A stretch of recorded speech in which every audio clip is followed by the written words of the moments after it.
हाँ रे लता, क्या किया जा सकता है। माँ का बुखार बढ़ता ही जा रहा है, कम ही नहीं हो रहा। हाँ दीदी, कुछ करना ही पड़ेगा। अच्छा होगा कि मैं पापा को बुला लाऊं। तू पहले पापा को बुला ले, मैं वैद्य जी को बुला लाती हूँ। लेकिन दीदी, वैद्य को बुलाने के लिए पैसे चाहिए होंगे। हमारे पास तो कोई पैसा नहीं। इसकी चिंता मत कर बहन, कोई ना कोई व्यवस्था हो जाएगी। तो अच्छा होगा कि मैं पहले पापा को बुला लाऊं, फिर तुम वैद्य को बुला लेना। क्या हुआ माँ, तुम्हें क्या हो गया? बेटी, अपने पापा को बुला ले। एक बार तेरे पापा से मिल लूं। अब शायद मेरा अंतिम समय है। माँ, आप ये सब मत कहो, हम आपको कुछ नहीं होने देंगे। हाँ माँ, हम आपको कुछ नहीं होने देंगे। आप और पापा ही हमारे पास हैं। माँ, आप चिंता मत करो, मैं अभी जाकर पापा को बुलाती हूँ। हाँ बहन, तू पापा को बुला ले, मैं वैद्य जी को बुलाती हूँ।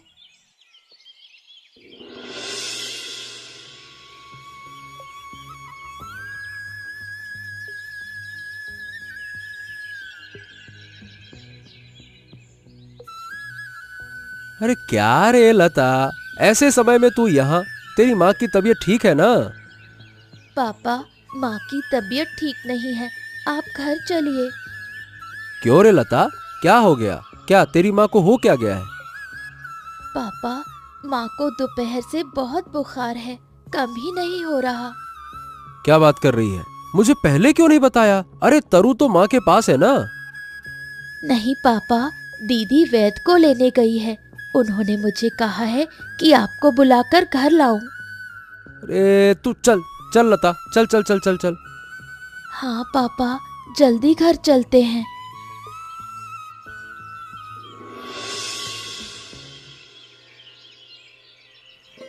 हाँ, कौन है? मैं तरु, आपके गांव से, मेरा घर है। अच्छा, यहाँ क्यों आई हो? कोई जरूरत है? मेरी माँ बहुत बीमार है, इसलिए आपको बुलाने आई हूँ। कृपया मेरे साथ चलिए। अच्छा अच्छा अच्छा अच्छा, तुम्हारी माँ को क्या हुआ? दोपहर से माँ को बहुत बुखार है, कम ही नहीं हो रहा। हाँ ठीक है, आप थोड़ा देर रुकिए, मैं दवाइयाँ लेकर आता हूँ। हाँ चलो। हाँ चलिए।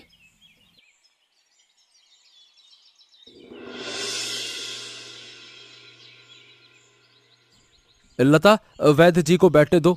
चलो चलो, आइए आइए आइए।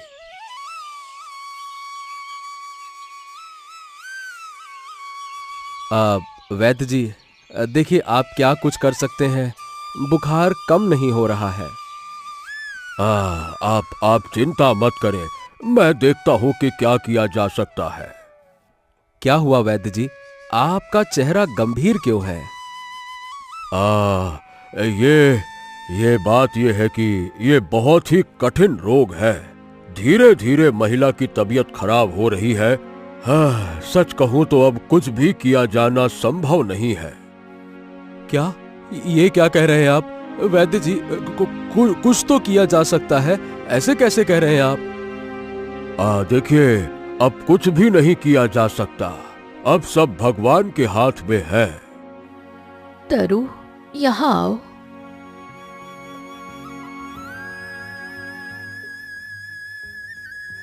अब से तुम अपनी बहन लता और अपने पापा का ख्याल रखना। मेरा अब जाने का समय हो गया है। माँ, आप ये सब क्यों कह रही हैं? आप जा रही हैं तो हम क्या करेंगे? आप और पापा ही हमारे लिए सब कुछ हो। माँ, आप हमें छोड़कर क्यों जा रही हैं? बस बस लता तरु, बस बस बस रो मत। जो भगवान ने ठाना वही हुआ, अब और कुछ नहीं किया जा सकता। रो मत मेरे बच्चों, रो मत, मत रो। तरु, मेरे लिए एक गिलास पानी तो ला दे बेटा। ठीक है पापा, आप यहाँ बैठो, मैं अभी लाती हूँ। तरु, लता, आ जाओ आ जाओ, मेरे पास आओ। क्या हुआ पापा, आप इतने उदास क्यों दिख रहे हैं? हाँ पापा, क्या हुआ, हमें बताइए। देखो बेटा, इस बार सूखे के कारण सारी फसल बर्बाद हो गई है। हाँ, अब समझ नहीं आ रहा कि क्या किया जाए। पापा, आप इतनी चिंता मत कीजिए, सब ठीक हो जाएगा समय के साथ। हाँ पापा, इतना परेशान मत होइए, आप बीमार हो जाएंगे। आप यहाँ बैठे, मैं आपके और दीदी के लिए खाना लाती हूँ। हाँ बेटा, तुम सब ध्यान रखो, मैं थोड़ी देर में जमींदार के पास जा रहा हूँ, लौटने में देर हो जाएगी, ठीक है? ठीक है पापा, ध्यान रखिए। अरे नरेन, अरे भाई तू क्या सोचता है कि हमारे घर क्यों आया है? जमींदार बाबू, बहुत परेशानियों के साथ आपके पास आया हूँ। मेरे पास कोई भी व्यक्ति बिना परेशानी के नहीं आता नरेन। बता, तेरी समस्या क्या है, बोल। आप तो जानते हैं जमींदार बाबू, कुछ दिन पहले मेरी पत्नी का देहांत हो गया और इस साल फसल भी अच्छी नहीं हुई है। तो फिर तू दूसरा विवाह क्यों नहीं करता? अगर तू चला गया तो तेरी 2 बेटियों की देखभाल कौन करेगा? दूसरा विवाह कर ले, वो सही रहेगा। हाँ जमींदार बाबू, उसके बारे में बाद में सोचूंगा, लेकिन अगर आप थोड़ी सी मदद कर दें तो। अच्छा ठीक है ठीक है ठीक है, बता क्या चाहिए? जमींदार बाबू, अगर आप मुझे पैसे उधार दे दें तो मैं फसल की देखभाल कर सकूंगा। फसल अच्छी हुई तो मैं आपका कर्ज चुकता कर दूंगा। ये बात तो ठीक है, तो रुक जा, मैं अभी आता हूं।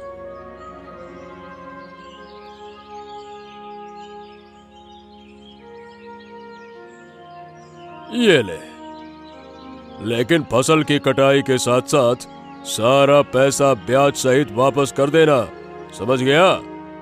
हाँ हाँ हाँ, ठीक है जमींदार बाबू, मदद करने के लिए आपका बहुत बहुत धन्यवाद।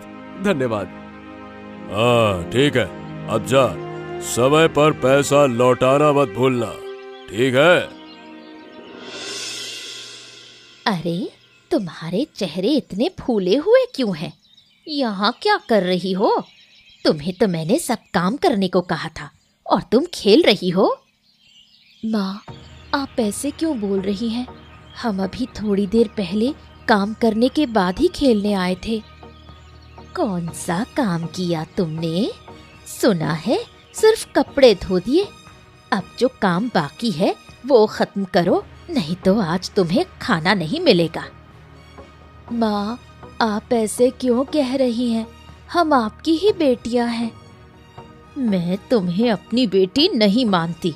अपनी माँ को खो दिया और अब मैं भूत की तरह तुम्हारी सेवा में लग जाऊं और तुम बस बैठकर खाओ, कुछ ना करो।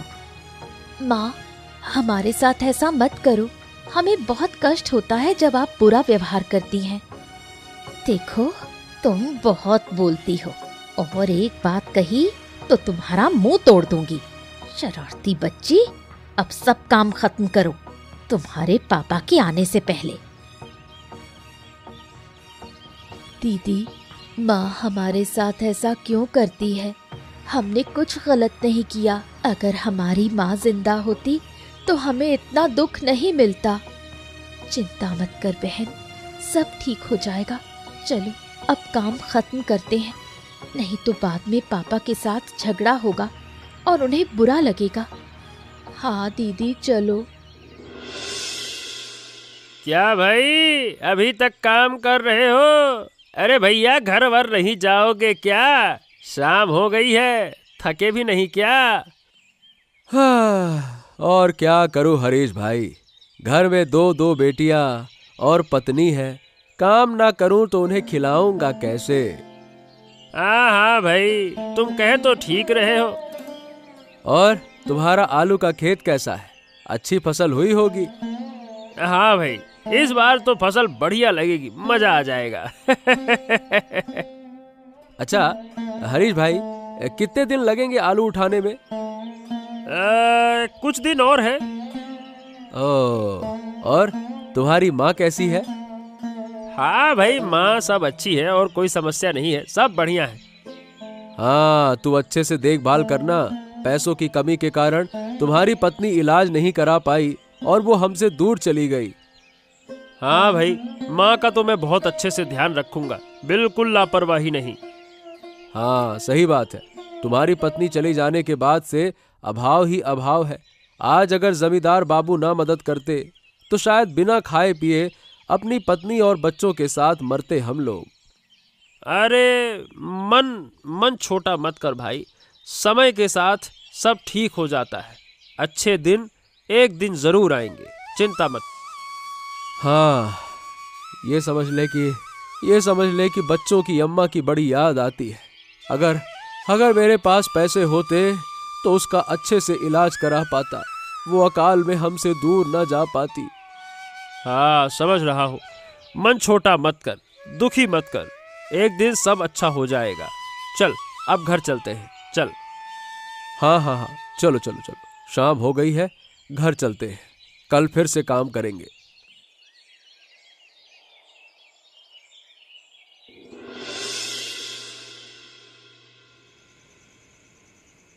हाँ, क्या भाग्यवान। मेरी दोनों बेटियां कहाँ हैं, लता और तरु? वो पास के कमरे में है। अरे तो भाई उन्हें बुलाओ, आज सब एक साथ खाना खाएंगे, बुलाओ। उन्होंने खा लिया है, तुम यहाँ बैठो, मैं तुम्हारे लिए लाती हूँ। इतनी जल्दी उन्होंने खाना खा लिया? अरे सोचा था कि आज उनके साथ बैठकर खाऊंगा, बहुत दिन हो गए साथ में खाया नहीं। वो तुम्हारे बारे में क्या सोचेगी, अपना खाना खाया और खत्म। पापा के बारे में कोई चिंता नहीं। ओहो, ऐसा मत बोलो, वो अभी बहुत छोटी है, तुम्हें उन्हें अपनी बेटी की तरह ही देखना चाहिए। तुम यहाँ बैठो, मैं तुम्हारे लिए खाना लाती हूँ। यही होना था, ये दोनों शरारती लड़कियां बस खाने के लिए ही पैदा हुई हैं। माँ को खा गई और इनकी माँ इन दोनों को पीछे छोड़ गई। मुझे ये बिल्कुल अच्छा नहीं लगा।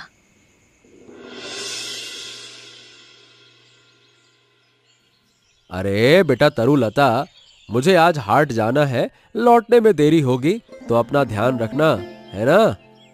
अब फिर क्यों हाट जा रहे हो पापा? बेटा, आलू की कीमतें तो देखनी होंगी ना, क्या भाव में जा रही हैं, कैसे क्या हो रहा है बाजार में, तब तो बेच पाएंगे। ठीक है पापा, सावधान रहो। पापा, आप मेरे लिए खिलौना लाएंगे, है ना? लता, हमेशा इतनी शरारत क्यों? नहीं दीदी, मुझे खिलौना चाहिए। पापा, आप मेरे लिए एक सुंदर गुड़िया लाएंगे। अरे हाँ लता, मैं तुम्हारे लिए खिलौने लाऊंगा, चिंता मत करना, है ना? सच में पापा, मेरे लिए खिलौना लाएंगे? हाँ, चिंता मत करना, ठीक है बेटा? कितना मजा आएगा, पापा मेरे लिए खिलौना लाएंगे। हाँ ठीक है बेटा, तुम खेलो, मैं अभी आता हूँ। हाँ, अपना ख्याल रखना पापा। पापा जल्दी आओ, मैं खेलूंगी। क्या हुआ माँ, तुम हमें क्यों बुला रही हो? घर के काम कौन करेगा, बताओ? माँ, अभी थोड़ी देर पहले ही तो हमने काम किया था। हाँ माँ, अभी थोड़ी देर में खाना खाने के लिए दे दो, बहुत भूख लगी है। सारा दिन सिर्फ खाना खाना, तुम्हें कुछ और समझ नहीं आता?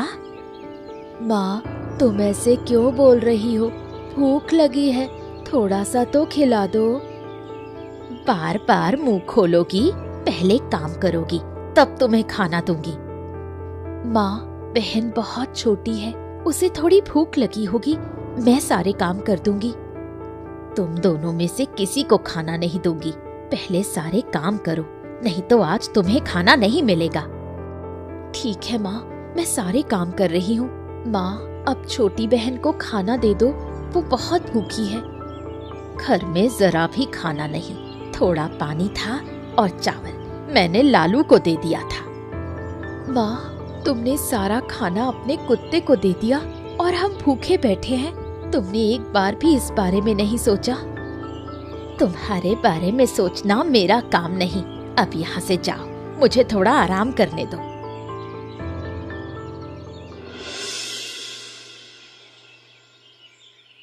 दीदी, मुझे बहुत भूख लगी है, अब और रुका नहीं जाता।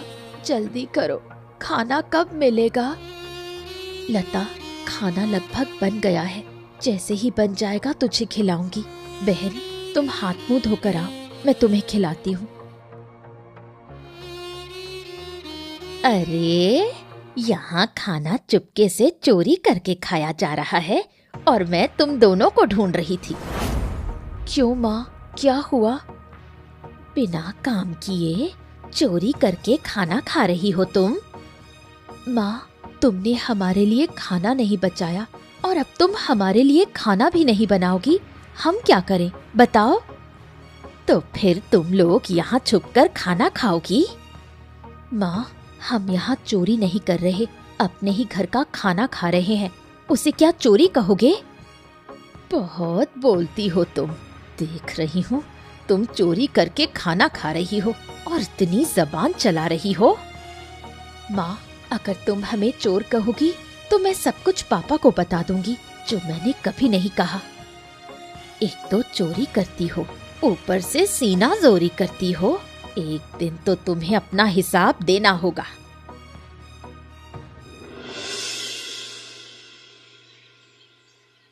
दीदी, अब हम कहाँ जाएं? हमारे पास जाने के लिए कोई जगह नहीं। अब इस दुनिया में हमारा कोई नहीं रहा। चिंता मत कर बहन, ईश्वर जरूर हमारे लिए कोई रास्ता निकालेगा। दीदी, मुझे बहुत डर लग रहा है। तू चिंता मत कर, मैं हूं ना, मैं तुझे कुछ भी होने नहीं दूंगी। माँ ने हमें क्यों छोड़ दिया दीदी? अगर वो हमें अपने साथ ले जाती तो कितना अच्छा होता। वो कहाँ गई? चलो हम भी वहीं चलते हैं। पता नहीं बहन, ईश्वर ने हमारे भाग्य में ऐसा क्यों लिखा?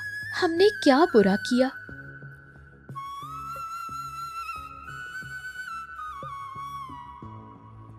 तुम लोग कौन हो? यहाँ बैठकर रो क्यों रही हो? आज हमारी सौतेली माँ ने हमें घर से निकाल दिया। हमारे पास कोई ठिकाना नहीं, इसलिए हम यहाँ बैठे हैं। चिंता मत करो बेटी, मेरे साथ चलो। कहाँ जाएंगे हम बूढ़ी आंटी?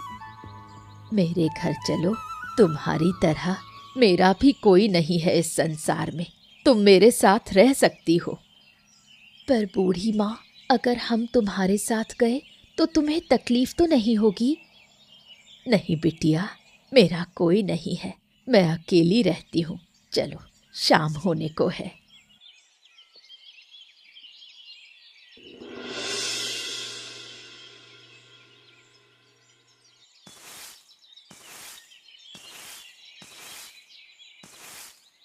बूढ़ी अम्मा, तुम आंगन क्यों साफ कर रही हो? मुझे दो, मैं झाड़ू दे देती हूँ। आओ बेटी। क्या हुआ बूढ़ी माँ, कुछ बोलोगी? लता कहाँ है? लता को भी बुलाओ। आओ लता, यहाँ आओ। हाँ दीदी, बोलो क्या हुआ, कहो ना। पता है लड़कियों, मेरी भी एक नाती थी, उसे खोकर अब मैं अकेली रह गई हूँ। बूढ़ी अम्मा, उदास मत हो, हम भी तुम्हारी नतनी जैसी ही हैं। हाँ बिटिया, मेरी उम्र बहुत हो चली है। आखिर जिंदगी के आखिरी दिनों में मेरी एक इच्छा थी। क्या इच्छा बूढ़ी माँ? मैं अपनी आखिरी उम्र तीर्थ यात्रा करके बिताना चाहती थी। पर क्या बूढ़ी अम्मा? आओ मेरे साथ।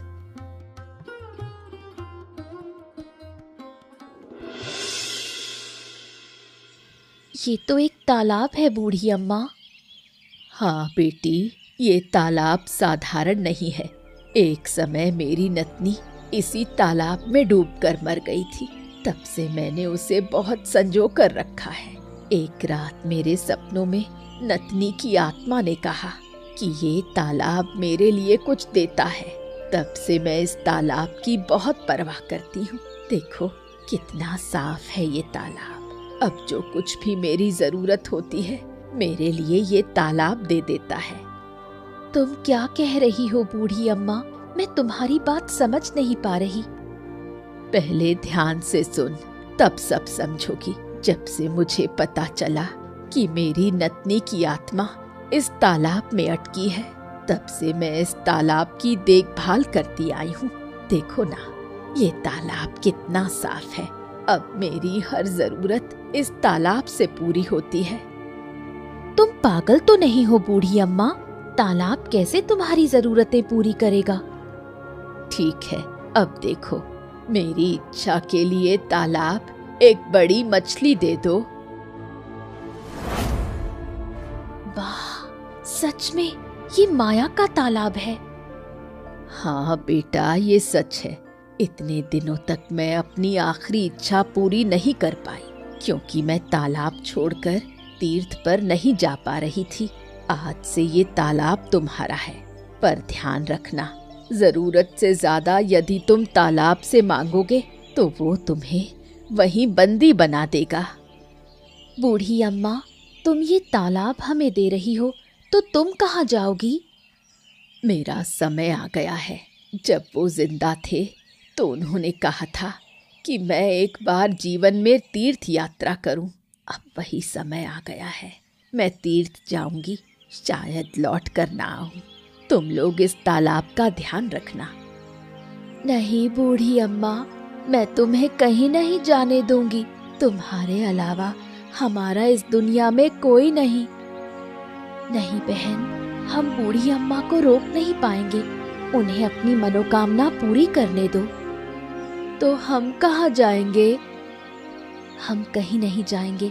हम पिताजी को सब कुछ बता देंगे।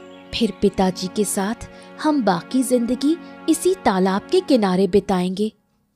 हाँ बेटा, यही तुम्हारे लिए अच्छा होगा। मैं अब चलती हूँ। तुम खुश रहो और इस माया के तालाब का ध्यान रखना।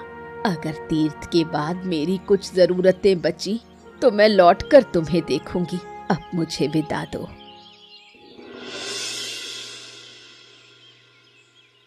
क्या बात है, अपना जला हुआ चेहरा लेकर फिर लौट आई?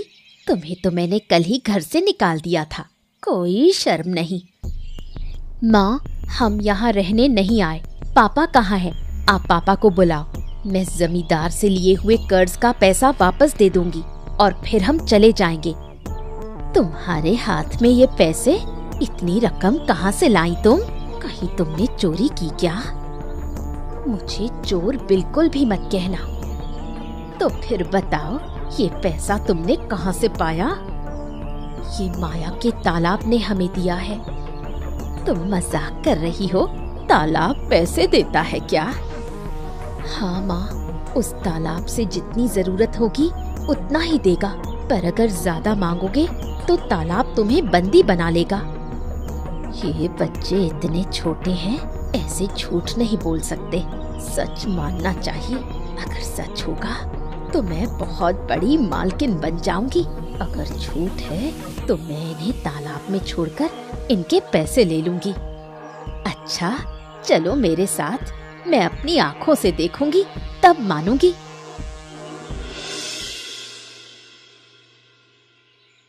माँ, यही वो तालाब है जहाँ हमें हमारी जरूरत की चीजें मिल जाएंगी। माया के तालाब, हमारा घर 4 लोगों के लिए छोटा है। मुझे घर बनाने के लिए थोड़ा धन दे दो। अरे, ये सच में काम कर गया। अब मैं बहुत धनवान हो जाऊंगी। ओ तालाब, मुझे इस दुनिया का सबसे अमीर बना दो। ये कहते ही चारू देवी तालाब में गिर जाती है और तालाब उसे आजीवन के लिए बंदी बना देता है। फिर तरु और लता अपने पिता के पास जाकर सब कुछ खोल कर रख देती हैं।